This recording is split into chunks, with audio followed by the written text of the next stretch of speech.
How did this all start? How long has it been since this retrospective began? Perhaps it's impossible to grasp the answer now, delays upon delays continuing to stack up against it. But for a certainty, back then, we loved so many, yet hated so much. We made fun of libertarians, improv'd every last burn. But despite it all, we analyzed like the best of the video essayists, whilst jokes echoed into crappy microphones. Here we are, part 3 of a 2-part retrospective. We've come a long way since almost, 2 years ago now? And it's December as of recording this. If this comes out in January, I'm sorry, okay? The final month in what I deemed the year of Chrono Cross, which admittedly did not amount to much outside of a mobile game tie-in and a remaster, but hey, when one of your favorite games gets its first re-release after 20 years, you take what you can get. The unfortunate life of being a Square Enix fan. Unless you're a Saga fan, then I guess you just win all the time and all of your remasters are great. I gotcha, bitch, that's me! Minstrel Song HD is so good! Chrono Cross The Radical Dreamers Edition should have been a home run. When this was first announced, it felt like the universe was rewarding me after I had my come to Kato moment. I lost my mind during that Nintendo Direct. This year, Two worlds cross in the triumphant return of this RPG classic. A remaster of the acclaimed RPG Chrono Cross is coming to the Nintendo Switch. And everything they showed me after won me over completely. Battle improvements, an optional new graphics mode that looked great, and a localization of Chrono's Satellaview adventure game? What could go wrong? LOL. Lamau even. There's a lot to be said about Chrono Cross.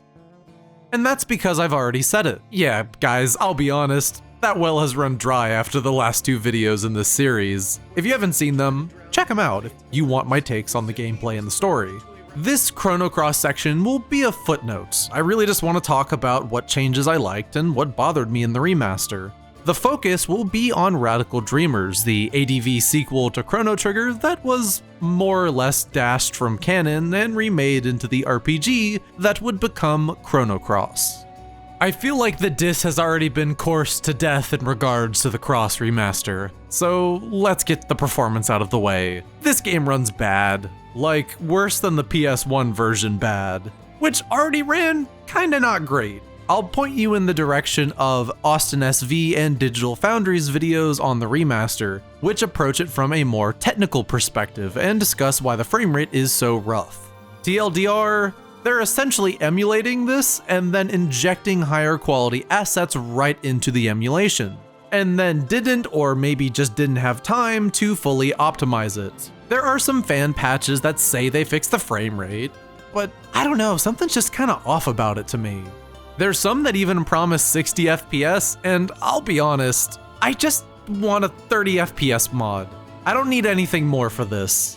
60 in this game would and does just kind of break the animations, like one of those nasty interpolated anime openings. Blech. If you play it with the original graphics, the game runs about how you'd expect, but I think this is a huge bummer for anyone who really digs what they did for the new graphics mode. Which, wouldn't you know, I'm bitches. This aesthetic, this one right here, this is the most Chrono Cross has ever been. Lead artist Nobutaro Yuki was brought back to redraw the entire cast's portraits. And remember, that's a lot of dudes. I think his style has improved immensely since his work on the original game too. It was always good, but this updated style of his feels so much more cozy. All the models are redone for the new mode as well, and I think they look wonderful. The backgrounds have a new watercolor aesthetic to them that appears to be the result of an initial run of AI upscaling and manual touching up. I think pure AI upscaling can work most of the time for pre-rendered PS1 backgrounds, but I think something would have been lost if Chrono Crosses looked too clean. Sterile is the last thing I want in my fun tropical JRPG, but that's just me. Let's see, you can turn off encounters now. Well, you basically turn off Surge's collision, but I dig it all the same. Turning off encounters might sound like cheating in a lot of old RPGs, but it works really well for this particular game thanks to its star level up system. If you only level up at bosses, you can afford to miss some trash mobs. Although in general, I just really appreciate this function in all of Square's remasters. Man, I can't wait for Xenogears Remaster to drop in the next few years with this feature, instantly turning that game from a 5 to a 9.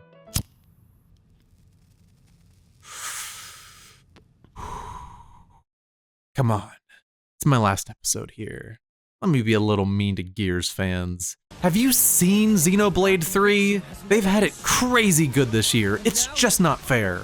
While I have my fair share of problems with this version, I'd still say I'll probably be revisiting this one in the future.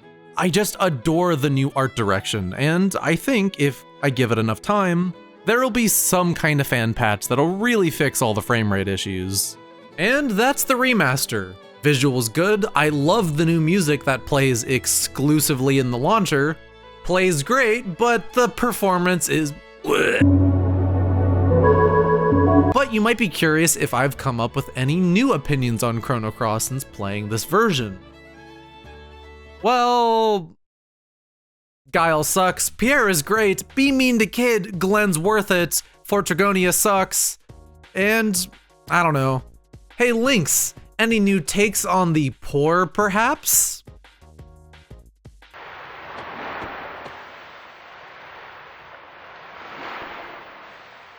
What do you mean we couldn't get K-Bash back? He asked for how much money?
So did you know the SNES could download shit in Japan? Well, now you do. The Satellaview was an add-on to the Super Famicom released in 1995, which expanded the capabilities of the little console to let you broadcast and download a variety of media, for a subscription fee of course. Quite ahead of its time really. I actually thought about buying one for this video to kind of show it off in B-roll, but I figured it wouldn't be worth spending hundreds of dollars just for one good shot. Especially when I've already hit my niche retro console quota for this year for just that purpose.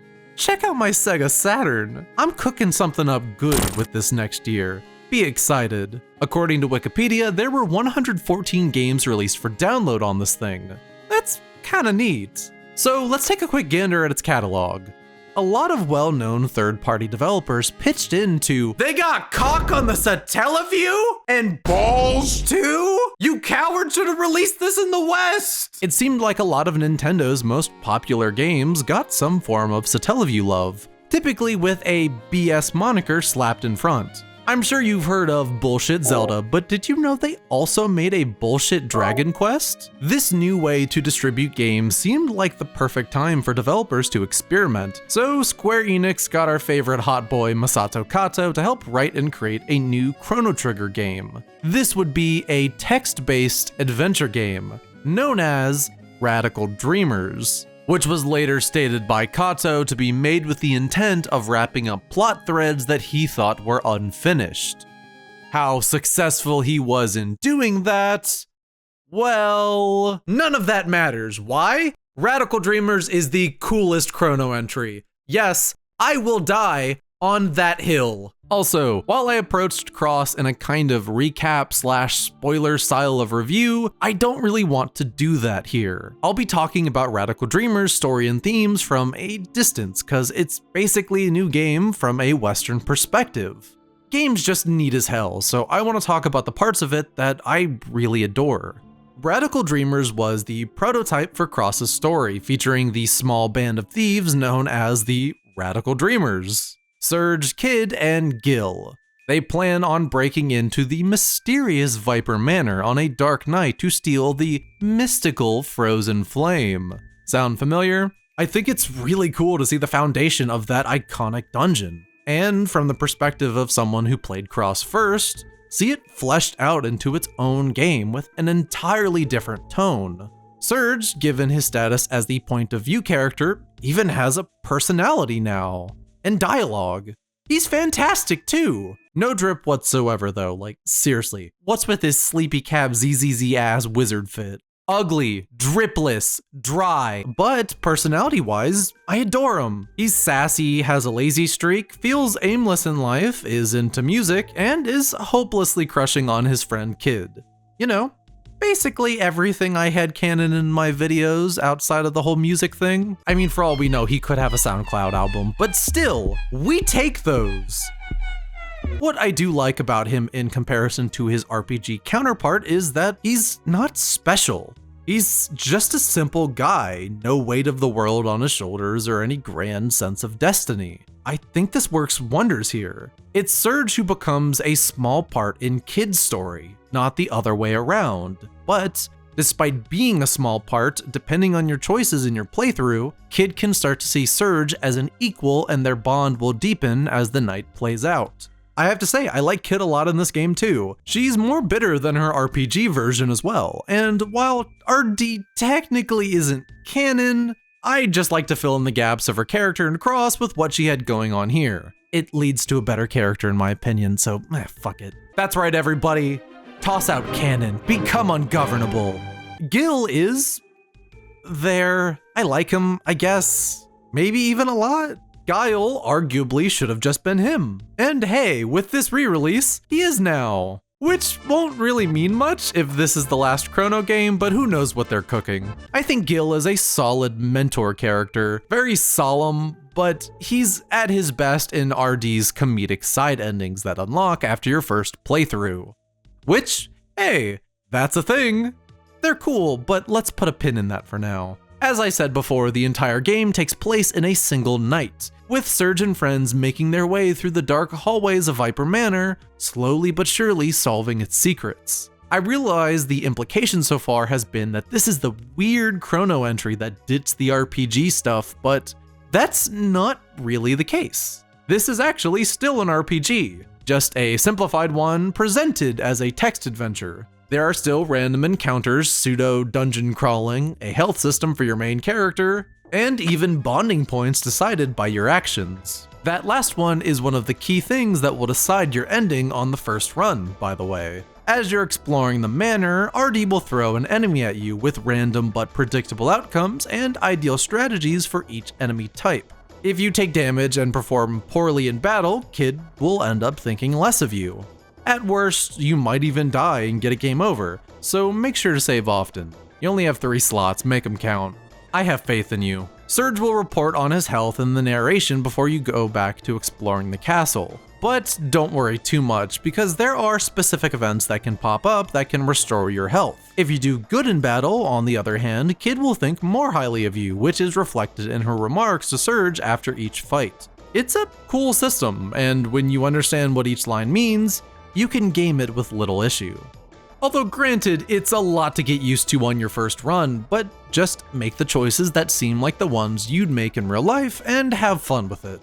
When you think of Chrono, I'd guess the word atmosphere might not dominate the discussion.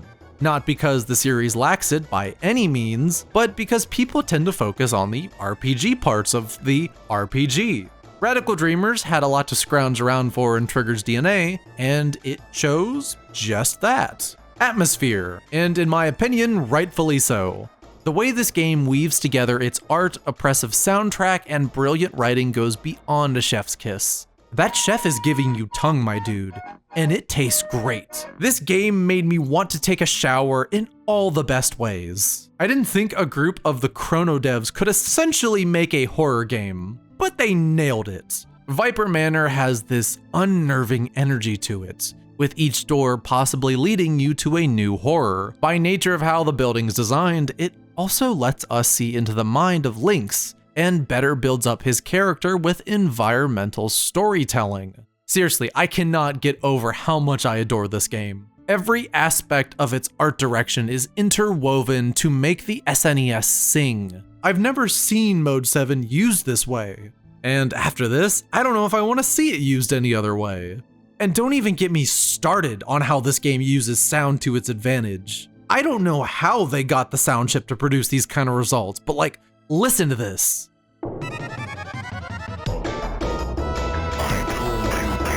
I told you I would kill you.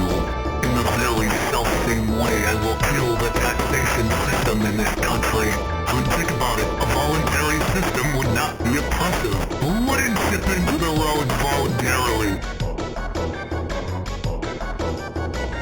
Now, you might think I'm being a bit hyperbolic.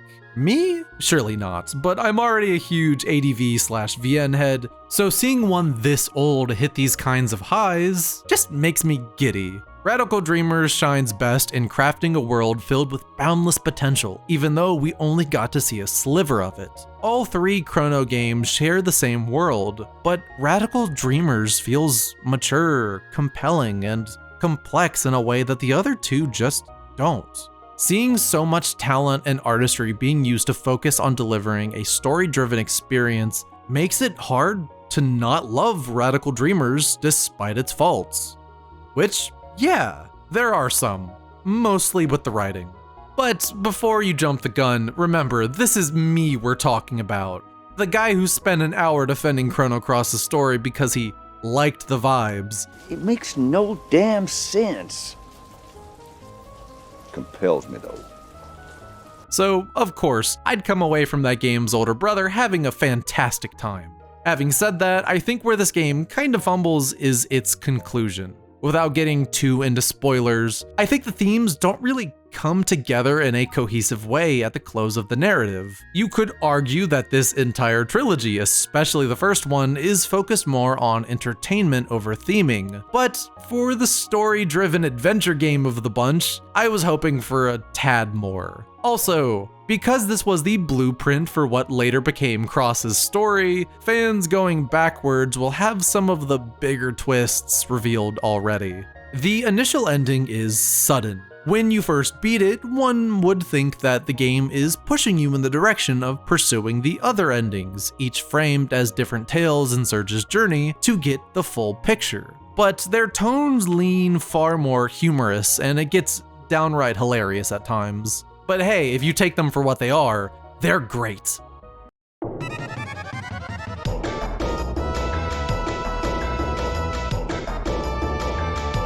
I don't want to get into them in detail because that's the functional equivalent of explaining a joke, but I will say they are worth seeing even if they don't add to the main narrative. It seemed like something that ADV titles of this era just did, throw in some fun, hidden joke routes after the serious main story is concluded. I mean, maybe I'm talking out of my ass, but this at least reminded me of another sound novel that was originally released on the same system, Kamaitachi no Yoru, also known as Banshee's Last Cry in the West if you're into lost media. You actually cannot play this game anymore. It was the only official localization of this game, it released only on mobile, specifically iOS, and it was heavily Americanized. Granted, I still liked it for what it was, but hey, Spike Chunsoft, I'm pretty sure you guys have the rights, and I know there's a modern remake. Why don't you guys show us a little love, huh? None of the endings offer definitive closure to the original story, but if you'd allow me to analyze anyway, this falls in line with Kato's ideas for the eventual Chrono Cross. This isn't a story where explicit closure works, as much as we'd like there to be some. This is, perhaps, a more cynical take on that story, but not overly so. Life, as much as we might wish otherwise, doesn't always offer us concrete answers. We do not live in a fairy tale, and things can end suddenly without warning. Happiness may be fleeting, but that doesn't make life devoid of meaning, or happiness unobtainable. Even if temporary, that doesn't make it any less valuable. I think the message I've discovered throughout my time with both Radical Dreamers and Chrono Cross is one about connecting with others. It's important to cherish the time you have with those you care about whenever you get a chance, because they might not be there tomorrow.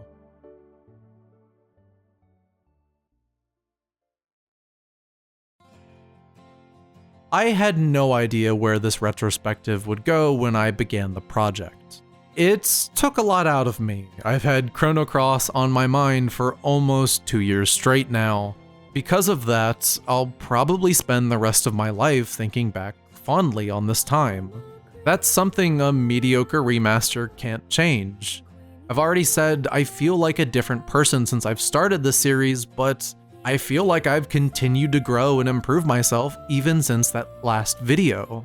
I don't think Chrono Cross is entirely responsible for that, but it's been a good companion along the way as I come to terms with regret, loss, the mistakes of my younger self, and grief.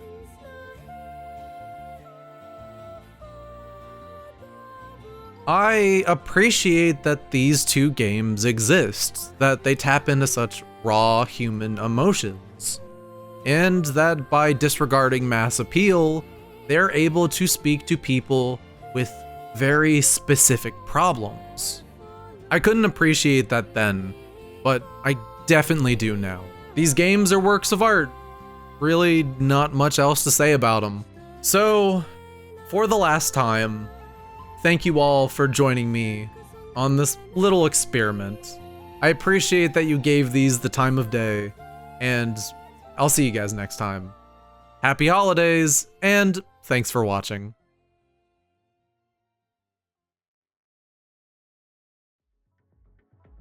And that's the end of the Chrono Cross series. I had fun, did you all? As always, thank you to @SupremeZerker for editing the script, the wonderful K-Bash for voicing Lynx, and Xanderak for making the thumbnail. But let's also not forget the wonderful patrons that helped make this possible. If you weren't aware, yes, this channel is supported via Patreon. So all of these names scrolling on the screen got to see this video 3 days early. There are a lot of other cool benefits you get from pledging to the Patreon, like script access, behind the scenes, and maybe even a vocal shoutout. This month's Metal Royal Slimes are Alex Austin, Autumn Jennings, Courtney Littleton, Inoravan, Happy Emmons, Hornkerling, I Frozen Ace, Jeremy DeForest, Looping Pyre, Moon Watcher, Renteka Bond, Snigs, Wayne is Boss, and your friend Chuck. Stay safe out there, everyone, and I will see you all next year. Take care.